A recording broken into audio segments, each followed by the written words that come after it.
नारायण। क्या आप जानते हैं कि श्री कृष्ण भगवान जब लीला समेट के परम धाम की ओर लौट रहे थे, तभी उन्होंने अपना एक अंश यहाँ पर छोड़ा था और वो छोड़ के चले गए। मानो उनका ही ये प्रतीक, उनका ही दर्शन हम यहाँ पर आज भी प्रत्यक्ष रूप से कर सकते हैं। उद्धव गीता जो है वह भागवत पुराण का 11वां स्कंद है। बहुत ही श्रेष्ठ, सर्वोत्तम और महत्वपूर्ण स्कंद है। उसमें पुरुष और प्रकृति को भिन्न कैसे किया जाए, उस पर बहुत बड़ा व्याख्यान है। आप कह सकते हैं कि बड़ी थीसिस है और भगवान प्रूव करके दिखाते हैं उद्धव को कि सोल एंड मैटर दोनों अलग है। यानी कि सूक्ष्म जो ब्रह्म है और प्रकृति है, ये दोनों परे हैं, दोनों अलग अलग है। इसको अलग देखना है और तभी ही जीवात्मा परमात्मा में विलीन हो जाती है। तो इस तक पहुंचने के लिए बहुत ही तप की आवश्यकता है, ज्ञान की आवश्यकता है, वैराग और भक्ति की भी आवश्यकता है। उद्धव के साथ ये संवाद समाप्त हो रहा था और उद्धव ने करुणा से भरे हुए हृदय से अपने भगवान श्री कृष्ण से पूछा कि प्रभु, आप मानिए कि कलयुग तो आ ही गया है, समझो बहुत ही निकट है। आप अपनी लीला समेट के आप अपने परम धाम को लौट रहे हैं। आपके जाने के बाद इस धरती पर फिर से दुष्ट लोग विचरण करने लगेंगे और दुष्ट लोग के संसर्ग में आते हुए फिर सत्पुरुष जो है वो भी क्रोधी हो जाएंगे, वो भी एक भार साबित हो जाएंगे इस पृथ्वी के लिए। तो उस समय ये गौ रूपिणी पृथ्वी जो है, गौ के रूप वाली पृथ्वी जो है, वह किसकी शरण में जाएगी? उद्धव जी कहते हैं कि मेरे लिए तो आपसे बेहतर और कोई है ही नहीं, इसलिए कृपा करे, साधुओं पर कृपा करे, भक्तों पर कृपा करे और आप यहीं पर रुक जाइए, आप अपने धाम मत जाइए। वो कहते हैं कि आप तो स्वयं निर्गुण है, निराकार है, चिन्ह मात्र है। ये सब होते हुए भी आपने स्वयं स्वेच्छा से सगुण साकार रूप धारण किया है। ऐसे आपके श्री कृष्ण भगवान कृष्ण के रूप में आपने जन्म लिया है, अवतार लिया है। तो ये आप ही की कृपा है, आपका ही वात्सल्य है कि आपने अपने भक्तों के लिए ये अवतार लिया है। तो कृपा करके आप रुक जाइए। बिकॉज वो कहते हैं कि निर्गुणोपासना करनी बहुत ही कठिन होती है। निर्गुण उपासना यानी कि निर्गुण माने कोई दृश्य नहीं है, जो जिसका कोई गुण नहीं है, जिसका कोई आकार नहीं है, तो उस पर चिंतन करना तो लगभग असंभव सा है सामान्य लोगों के लिए। क्योंकि वहां तक पहुंचने के लिए फिर आपको सबको सगुण साकार से चालू करके फिर सगुण निराकार, फिर निर्गुण निराकार तक पहुंचा जा सकता है और उनमें वह बोध आने लगता है, उनमें वह ज्ञान की वृद्धि होती है धीरे धीरे। तो वह कहते हैं कि निर्गुण उपासना तो बहुत ही कष्टदायक है, लगभग सामान्य लोग तो उसको कर भी नहीं पाएंगे। तो आप सभी पर कृपा करें, सभी भक्तों पर कृपा करें और यहीं पर आप रुक जाइए। या तो आप कुछ सोचिए कि आपके जाने के बाद ये कलयुग में इतने लोग जो फिर से दुष्ट लोग विचरण करने लगेंगे, उसका क्या होगा? और उनके बीच में रहते हुए आपके भक्तों का क्या होगा? ब्राह्मणों का क्या होगा? गौ का क्या होगा? तो आप कृपा करके कुछ विचार कीजिए इस पर। और भगवान भक्त की क्यों नहीं माने? भगवान का परम भक्त है उद्धव और भगवान ने अपने भक्त की सुनी और फिर सोचने लगे कि मुझे क्या करना चाहिए। वह वहाँ पर बैठे बैठे सोच रहे थे कि मुझे कुछ करना चाहिए मेरे भक्तों के लिए, और मेरे भक्तों के दुखों को दूर करने के लिए मुझे कुछ उनके लिए करके जाना चाहिए। फिर ही मेरा जो जन्म का प्रयोजन है वह सिद्ध होगा। क्योंकि अब तक तो मैंने बहुत सारे भक्तों की रक्षा की है, मगर जब मैं परम धाम चला जाऊंगा, दुष्ट लोग तो फिर से आ ही जाएंगे, विचरण करने लगेंगे। ये समय का ही प्रभाव है, कलयुग आने वाला है। तो भगवान ने सोचा और भगवान ने क्या किया, भगवान ने अपनी सारी शक्ति निकाल के भागवत पुराण में समेट दी। जी हाँ, श्री कृष्ण भगवान ने उस समय अपनी सारी शक्ति यानी कि ब्रह्म ही स्वयं सारी शक्ति निकाल करके भागवत पुराण के अंदर समेट दी और उनसे कहा, उद्धव जी से, कि ये ही एकमात्र विकल्प रह जाएगा, जब ही मेरे भक्तों के जीवन में संकट दूर नहीं होंगे। मेरे भक्तों को तारने के लिए ही ये जो शब्द रूपी मेरा रूप है, उसका अगर कोई सेवन करे, उसका अगर कोई श्रवण करे, उसका अगर कोई पाठ करे, उसके अगर कोई दर्शन करे, पूजा भी करे, तो भी उनके पाप नष्ट हो सकते हैं। तो भगवान ने अपनी सारी शक्ति ही निकाल करके श्रीमद् भागवत महापुराण में समेट दी और फिर अपने धाम लौट गए। तो आप ये सोचिए कि श्रीमद् भागवत महापुराण जो है, अब तक हमारे बीच में है, यहाँ पर वर्णन है शास्त्र में कि श्रीमद् भागवत महापुराण के दर्शन मात्र से नारायण के ही दर्शन हो जाते हैं। तो वह स्वयं साक्षात शब्द रूपी नारायण ही है जो हमारे पास है। अगर किसी के घर में, अगर आपके घर में भागवत पुराण की पुस्तक है, तो वह साक्षात नारायण ही है जो आपके घर में विराजमान है। उनके दर्शन करने से, उनका सेवन करने से, यानी कि आप उनको पढ़े, उनका श्रवण करने से, यानी कि आप जो भागवत सप्ताह होता है, बहुत सारे कथाकार जो है वह भागवत सप्ताह करते हैं। 7 दिन की ये सप्ताह होती है भागवत पुराण की, और 7 दिन श्रवण का जो नियम है बहुत ही श्रेष्ठ माना गया है। और 7 दिन अगर कोई भी मनुष्य सबसे श्रेष्ठ तप करके, यानी कि अगर हो सके तो अन्न जल का त्याग करके 7 दिन अगर भागवत पुराण का श्रवण करे, सुने, तो उस व्यक्ति का तत्काल ही मोक्ष हो जाता है, जब 7वां दिन और अंतिम क्षण में भागवत पुराण समाप्त होती है। इसमें बहुत सारे नियम भी है, कथाकार के नियम है, श्रोताओं के नियम है, वक्ता के भी बहुत अच्छे नियम है। उनको पालन करना अनिवार्य है, तभी ही साक्षात भगवान और भगवान के जो दूत है, अनुयायी है, वो सभी फिर रथ लेकर के अंत में आते हैं कि कौन कौन भक्त है सही में जिसने अन्न जल का त्याग किया है, यानी कि अपना अपना भोग ही त्याग दिया है।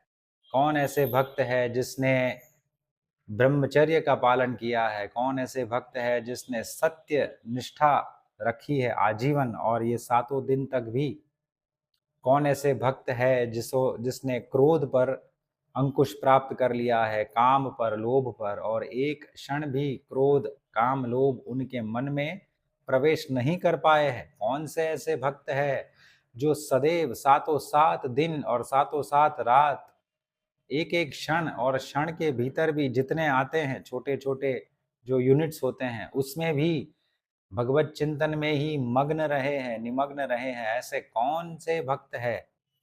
ऐसे ही भक्तों को हम यहाँ पर लेने के लिए आए हैं। तो ये दूतों का भाव होता है, और अंत में जब भागवत पुराण समाप्त होती है, तभी अदृश्य रूप से बहुत सारे लोग, बहुत सारे दूत जो आते हैं, वह बहुत लोगों को मुक्ति देने के लिए भी आते हैं। तो उनका जो जीवन काल अगर थोड़ा सा बाकी भी होता है, तो वह बाकी पूरा करके फिर वह मुक्ति भी प्राप्त कर लेते हैं। तो ऐसी ऐसी कथाएं भी बहुत सारी है। आज के कलयुग में भी ऐसी घटनाएं देखने को मिलती है कि बहुत लोग भागवत सुनने के बाद उनकी मृत्यु बहुत ही उत्तम मृत्यु होती है और वह अंतिम क्षण में ही भगवान का नाम लेते हैं और वह अंतिम क्षण होता है और फिर उनके प्राण निकल जाते हैं। तो यहाँ पर भगवान स्वयं कहते हैं कि मैंने अपनी सारी शक्ति निकाल करके भागवत पुराण में समेट ली है, तो यही आज से मेरा एक प्रत्यक्ष रूप है, इस धरती पर बना रहेगा। इसको देखने से मेरे दर्शन हो जाते हैं, इसका श्रवण करने से, इसका पाठ करने से और इसको सुनने से, पढ़ने से मेरा ही गुणगान गाया जाता है और मेरे लिए ही भक्ति तीव्र बढ़ने लगती है। तो ये मेरा ही एक शब्दमयी रूप है जिसको लोग आज यहाँ पर देख पाते हैं, सुन पाते हैं। तो इसका अर्थ ये भी हुआ कि भागवत पुराण जो ग्रंथ है, उसमें जो भी उपदेश दिए गए हैं वह स्वयं भगवान ही है। स्वयं नारायण ही वहां पर बैठ करके उपदेश दे रहे हैं। अगर कोई कथाकार भी ना हो और बुक पढ़ी हो, वॉल्यूम 2 वॉल्यूम पढ़े हो, श्रीमद् भागवत में 2 खंड है, तो उसमें जो भी शब्द लिखे हैं भगवान ने वेद व्यास के द्वारा, तो ये स्वयं भगवान के ही वचन हैं जो हमारे साथ बात कर रहे हैं, हमको उपदेश देते हैं, हमको संदेश पहुंचाते हैं, हमको आदेश भी देते हैं। तो ये सभी भगवान के शब्दमय रूप ही है जो हमारे साथ बात कर रहे हैं। और अगर हम उनका अनुसरण करें, अगर उसमें जो लिखा गया है वो ही हम पालन करें, तो क्या आप मानते हैं कि भगवान हमसे बहुत ही अधिक प्रसन्न होंगे अगर हम उनके कहे पर चले? अगर भागवत आप पूरी पढ़े तो उसमें बहुत सारे उपदेश हैं जो भगवान ने स्वयं दिए हैं। उद्धव गीता में तो स्वयं भगवान ही उद्धव को उपदेश देते हैं। सारे संसार के लिए ये भागवत पुराण की रचना भगवान ने की है और ये उपदेश उनके माध्यम से फिर हम सब तक पहुँचे हैं। तो ये उपदेश तो भगवान के मुख से ही निकले हैं। तो क्या आप मानते हैं कि अगर आप भगवान के उपदेशों का पालन करें, अगर उत्तम पालन भी ना कर सके तो ठीक ठीक पालन भी करें, तो आपको लगता है कि भगवान आपसे अधिक प्रसन्न होंगे? ये आपको सोचना चाहिए हम सभी को सोचना चाहिए, क्योंकि भगवान शब्दमयी रूप है। इसका अर्थ ही ये हो गया कि मैं जो इस पुस्तक में बैठा हुआ हूँ और मैं इस पुस्तक के द्वारा आपको जो भी उपदेश दे रहा हूँ, अगर वो आप पालन करते हैं तो आपकी जो इच्छा है, धर्म अर्थ काम की इच्छा है, वो पूरी होगी। अंत में मोक्ष की भी इच्छा पूरी होगी। मैं पूरी करने के लिए यहाँ पर बैठा हूँ, मगर एक कंडीशन है, आपको इसमें जो लिखा है उसका पालन करना है। अगर आप पालन नहीं करते हैं और फिर भी इच्छा रखते हैं कि भगवान मेरे सामने देखिए, मेरी इच्छा पूरी कीजिए, मेरे जीवन में बहुत दुख है, दरिद्रता है, दुर्भाग्य है मेरा, तो फिर ये कैसे संभव हो सकता है? अगर भगवान के कहे पर आप न चले और फिर भी भगवान से अपेक्षा रखें कि भगवान आपका दुख दूर करे, तो ये तो आपके स्वयं के कर्मों से ही ये दुख उत्पन्न हुए हैं अगर भगवान के उपदेशों पर चलते हैं हम सभी और फिर हमारा जीवन जैसे आगे बढ़ता है और फिर अगर कुछ नहीं होता है, फिर हम भगवान से एक भक्त के रूप में उनसे कंप्लेन कर सकते हैं, भगवान हमने आपके कहे पर पूरा पूरा निष्ठापूर्वक हृदय से पालन किया है, मगर फिर भी इतने वर्षों के पालन के बाद भी हमारा जीवन ऐसा कैसा है, ऐसा क्यों है? तो ऐसा एक आप कंप्लेन करिए, फिर भगवान आपको उत्तर देंगे कोई भी माध्यम से। मगर ऐसा तो असंभव ही है, क्योंकि शास्त्र का वचन यानी कि भगवान का ही वचन है और भगवान जो भी बोलते हैं वह होकर ही रहता है। इसीलिए शास्त्रों का वचन जो है, खास करके भागवत पुराण का जो वचन है, वह भगवान का वचन है। अगर इसमें लिखा है कि ऐसा ऐसा अगर कोई भी ब्राह्मण क्षत्रिय वैश्य शूद्र अगर करता है तो उसको ये फल मिलेगा, तो अगर वो करने लगे तो सही में उनको ऐसा फल मिलते हैं। आज भी मैंने तो देखे हैं बहुत सारे लोग जो ठीक ठाक पालन करते हैं और उनको फल भी मिलता है। शास्त्रों का तिरस्कार, शास्त्रों का अनादर वो लोग ही करते हैं जो स्वयं शास्त्र पे नहीं चलते हैं।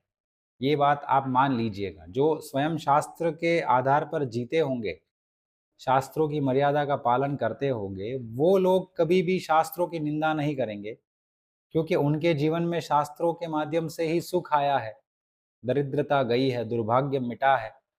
तो जो लोग पालन नहीं कर रहे हैं या नहीं करना चाहते, तो वो लोग ही निंदा करने में सबसे आगे होंगे शास्त्र की।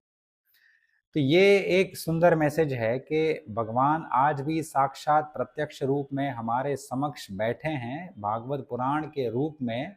शब्दमयी रूप है इनका, और इनका श्रवण करने से, सेवन करने से, पाठ करने से, दर्शन करने से बहुत सारे पाप नष्ट हो सकते हैं मनुष्य के।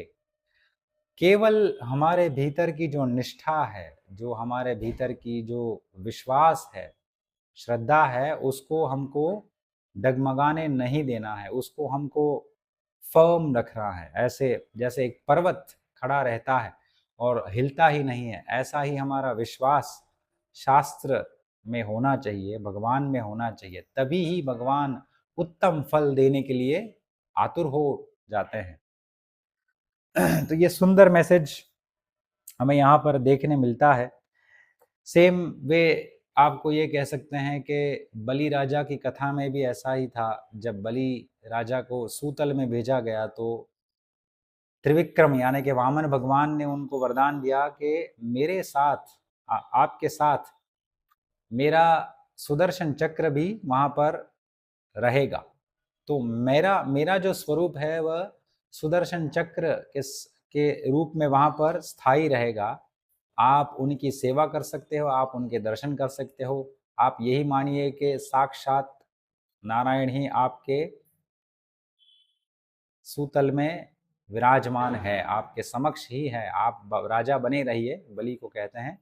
और नारायण का जो अस्त्र है सुदर्शन चक्र, उसके रूप में नारायण कहते हैं कि मैं उसके रूप में मैं स्वयं भी वहीं पर निवास करता रहूंगा। तो ऐसे ही कलयुग में भगवान ने वरदान दिया है कि कलयुग में भागवत पुराण के रूप में, शब्दमयी रूप में मैं आपके समक्ष सभी लोगों के लिए मैं निवास करता रहूंगा। जो जो मेरा अनुसरण करेगा, मेरा जो शब्दमयी रूप है उसको आदर सम्मान देगा, उसका पाठ करेगा, सेवन करेगा, उसको मैं जल्दी से जल्दी तार दूंगा, उसकी सारी इच्छाएं पूरी करूंगा और उसको भक्ति का वरदान अवश्य दूंगा, जिसके द्वारा भक्ति के माध्यम से वह मुझ तक पहुंच सके, गोलोक धाम तक पहुंच सके। तो ऐसा श्रेष्ठ वरदान यहाँ पर भगवान ने स्वयं हम सभी कलयुग वासियों के लिए दिया है, आज के लिए है, हमारे बाद जो भी आएंगे, आने वाले हैं, उनके लिए भी भागवत तो साक्षात यहाँ पर रहेगा ही। तो आप देखिए भगवान की करुणा की सीमा कितनी है कि एक ही रूप उन्होंने दे दिया है, और कलयुग के अंत तक भागवत पुराण रहेगा। और तब तक लोग जो भी जन्म लेते रहेंगे, जब जब धर्म की हानि होगी, तब तब लोग इसका सहारा लेकर के धर्म में स्थिर रह पाएंगे, शक्ति एकजुट कर पाएंगे और साहस बढ़ा पाएंगे कि मुझे धर्म का ही चयन करना है। कोई भी परिस्थिति हो, मैं अधर्म के चपेट में नहीं आऊँगा, अधर्म मुझे हरा नहीं सकता है। मैं धर्म पर ही चलूँगा, क्योंकि मेरे साथ साक्षात नारायण है भागवत पुराण के स्वरूप में। तो वो ही मुझे साहस देंगे और मैं ही धर्म पर चलूँगा। कोई चले न चले, मैं स्वयं धर्म पर ही चलूँगा। तो ऐसा साहस ये ग्रंथ, भगवान स्वयं ये ग्रंथ के द्वारा हमको देते हैं। और ग्रंथ पढ़ने से हमारा मन शुद्ध होता है, पवित्र होता है, हृदय शुद्ध होता है, और शुद्ध सात्विक अवस्था में हम आ सकते हैं। और रजस और तमस, और रजस तमस के जो विकार है वो दूर हो सकते हैं। सत्व गुण और सत्व गुण से परे शुद्ध सात्विक अवस्था भी हम प्राप्त कर सकते हैं, अगर भागवत पुराण का हम निरंतर पाठ करते रहे। कोई गुरु, उचित गुरु के माध्यम से हम सुने और उसको ग्रहण करें और उस पर चिंतन करके हमारे जीवन में अपनाएं। बहुत सारे सिद्धांत जो है उनके, और बहुत सारे जो लोग हैं यहाँ पर भागवत पुराण में ही है कि अजामिल ने भागवत पुराण का 11वां जो स्कंद है उसको पढ़ के मोक्ष प्राप्त कर लिया। बहुत सारे दूसरे कोई राजा थे, उन्होंने 10वां स्कंद पढ़ के मोक्ष प्राप्त कर लिया। तो एक एक स्कंद पढ़ पढ़ के फिर मोक्ष प्राप्त कर चुके हैं। तो कितनी महिमा है भागवत पुराण की। ये छोटा सा जो संवाद था, प्रश्न था उद्धव जी का भगवान श्री कृष्ण के लिए, उसमें से हमको ये देखने मिलता है। तो मैं आप सभी से यही आदर करूँगा कि भागवत पुराण की कॉपी आप अवश्य अपने घर में रखें। गीता प्रेस गोरखपुर से आप मंगवा सकते हैं, बहुत सारी भाषाओं में मिलती है, मगर श्रेष्ठ आप यही करें कि हिंदी में ही आप उसका अनुवाद संस्कृत मंत्र और अनुवाद के सहित आप मंगवाएं और फिर स्वयं सेवन करें, पढ़े, पाठ करें। कोई गुरु के पास जा कर के अगर कोई सुनना चाहे तो वहाँ पर जाकर सुन सकते हैं। और कथाकार जो है, कौन से कथाकार को आपको सुनना है, वही कथाकार जो शास्त्रोचित बात करे, भागवत पुराण में जैसा लिखा है वो ही कहता हो, न कि अपना बनाया हुआ धर्म आपको परोसता हो। ऐसा नहीं है, जो शास्त्र में लिखा है कड़वा तो कड़वा वही आपको परोसता हो, ऐसे ही कथाकार के पास आपको जा कर के सुनना है। तो मैं यही आपसे विनंती करूंगा, आप सभी लोग भागवत पुराण अपने घर में रखें। उनके दर्शन ही साक्षात नारायण के ही दर्शन है, और आप देखिए उनके घर में आने से भी आपके घर में बहुत सारे बदलाव अच्छे अच्छे के लिए होने आरंभ हो जाएंगे। अगर आपको ऐसी ही वीडियोस पसंद है तो मेरी चैनल को सब्सक्राइब कर सकते हैं। मेरी एक बुक रिलीज़ हुई है, रिसर्जेंट धर्म, इंग्लिश में है, मोतीलाल बनारसीदास पब्लिशर्स दिल्ली के द्वारा, और इसमें 26 चैप्टर्स है।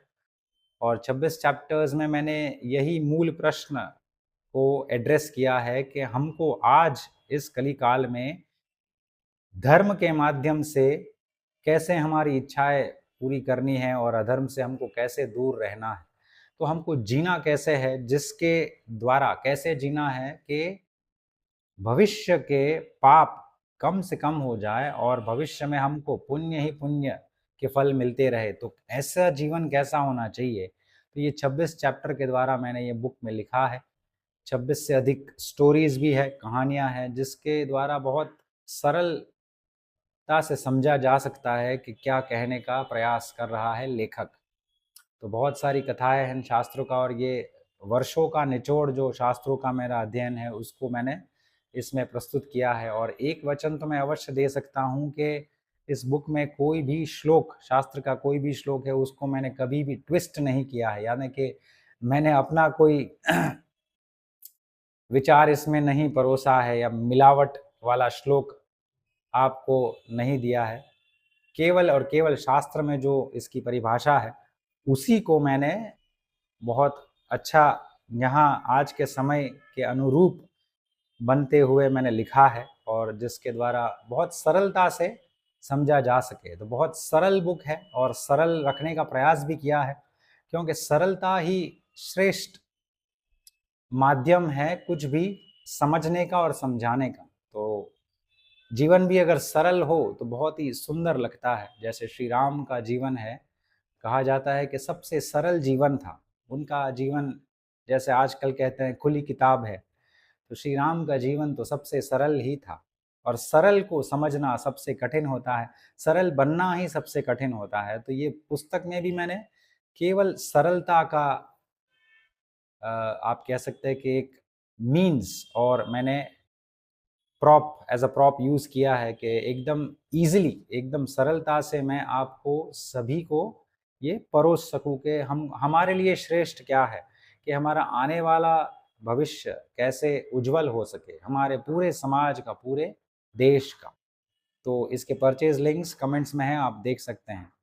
गोवर्धन मठ नाम का एक सुंदर चैनल है इस यूट्यूब प्लेटफॉर्म पर, उसको आप अवश्य सब्सक्राइब कीजिएगा। वहाँ पर आपको धर्म, राष्ट्र, अध्यात्म तीनों से लगता हुआ ज्ञान मिलेगा, और लगभग संपूर्ण ज्ञान इसी में भरा हुआ है।